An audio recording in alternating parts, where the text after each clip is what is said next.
There cannot be genuine peace without truth. There surely cannot be sustainable peace without foundational truth. This, to my mind, is the enormous significance of the proclamation of President Trump this week as to acknowledging and recognizing Jerusalem as the capital of the state of Israel and the intention to move the embassy. You might ask, what difference does it make? At the end of the day, we know what our connection is over thousands of years. We know that since 1949, all members of parliament together, the government of Israel declared Jerusalem as the capital of Israel. We know what the truth is. Is it really that important that it's declared in this way, and in many ways evoking so much antagonism and opposition from many quarters of the world? Is it genuinely so important? I believe it is of enormous importance, because as mentioned at the beginning, you cannot have sustainable peace without truth. Indeed, in the book of Zechariah chapter 8, Zechariah says regarding the city of Jerusalem, regarding the return of God, V'shachanti b'toch Yerushalayim, 8 verse 3, V'nikra Yerushalayim ir ha'emet, and Jerusalem will be called the city of truth. In order for Yerushalayim to eventually become the city of shleimut, of peace and harmony, it has to be predicated on truth. Many people say that this proclamation of President Trump does not further the search for peace.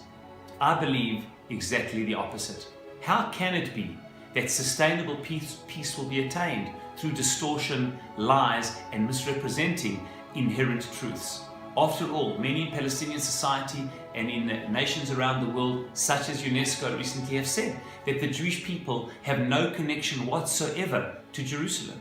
To deny a Jewish connection to Jerusalem is almost the same as saying that the world is flat. With such misconception and lies, how can possibly a sustainable arrangement be made for the future?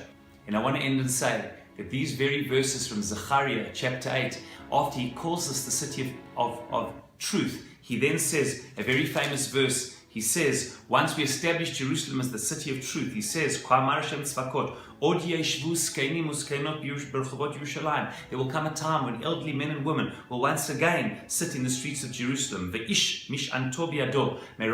people will get old in Jerusalem.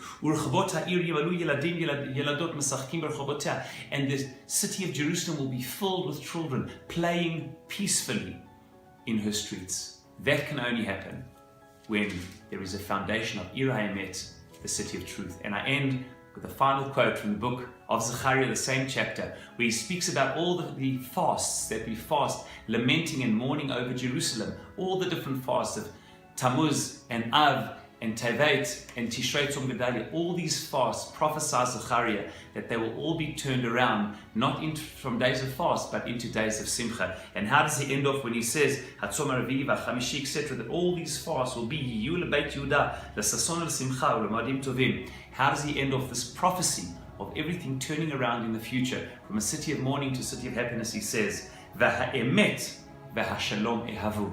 And it will be that peace and harmony and truth will be integrated and complement one another.